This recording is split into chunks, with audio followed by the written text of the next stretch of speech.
In this reflection, I am first going to address my audio interview and what steps I took in order to get my final result.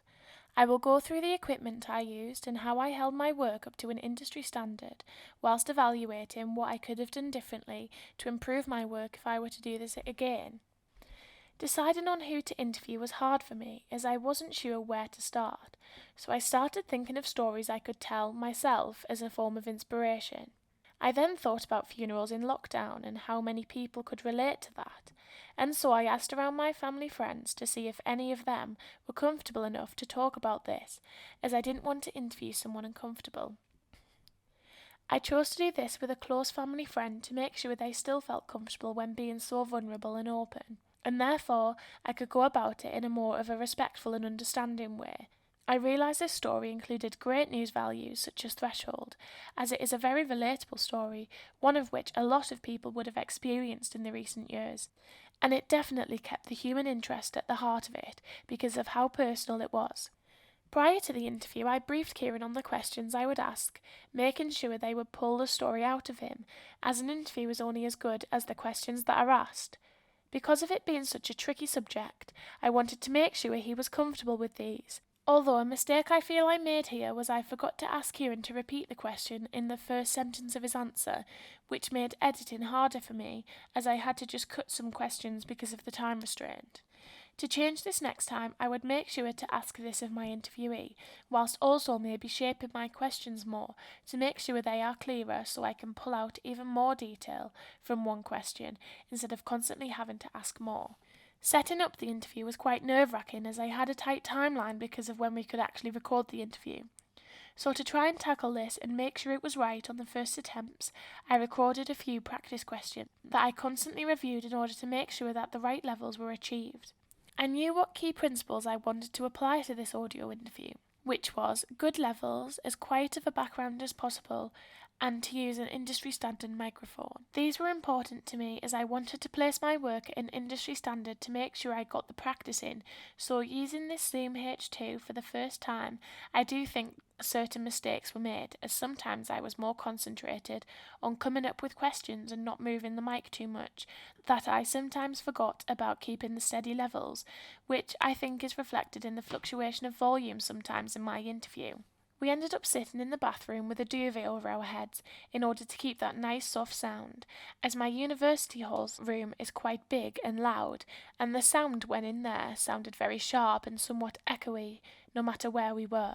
Because I already knew Kieran, I was comfortable asking him to do this for me, although I would have to work on my confidence if I were to interview someone else like this. My editing also has some flaws, as I am not fully accustomed to Adobe Audition, as it is something I struggle with, so I can hear certain jumps in the audio that is both to do with my editing and sound levels when recording, which next time I would have to be more conscious of, which after doing this I understand a lot more now and I feel I could do.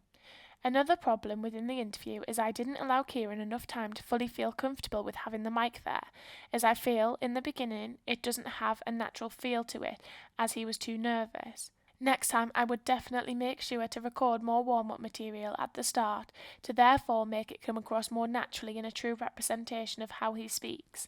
Now on to the video slideshow portion of my assessment.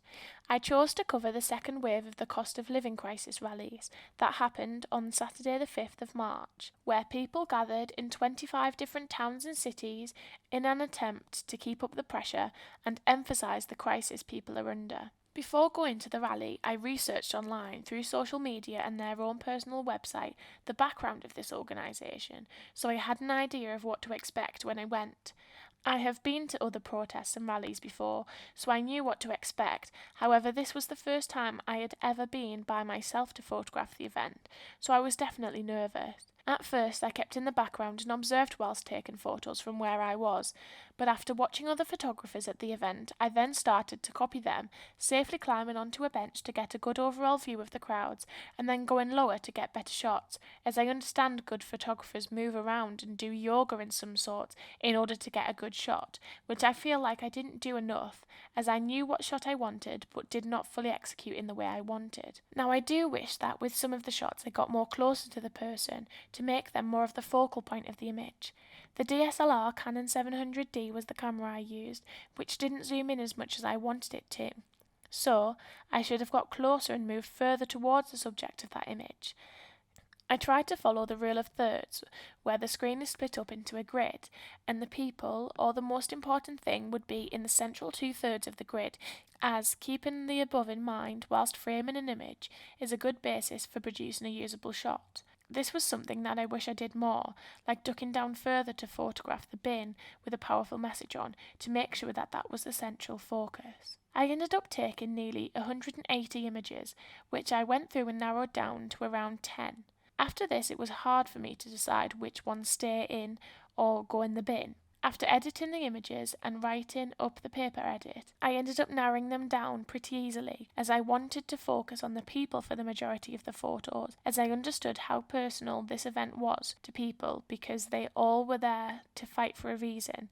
as this cost of living crisis is a real struggle for a lot of those people in attendance. I ended up recording the chorustar Julie Hesmond-Halg's speech and adding the photo of her at the end of my slideshow to show the support and the push that was behind this cause, as well as adding to the news values of including the elite persons in the news stories to attract more people. I then wrote up my paper edit by using the website and leaflets that were handed out to make sure I could get the story across as concise as possible for the slideshow. I was aware of omitting any needless words and condensing this story into the shortest form possible, whilst keeping true to the story and including enough detail for the audience. This was because I was trying to make sure that the reader didn't feel rushed whilst reading the video, so they had time to acknowledge the information written and appreciate the photo.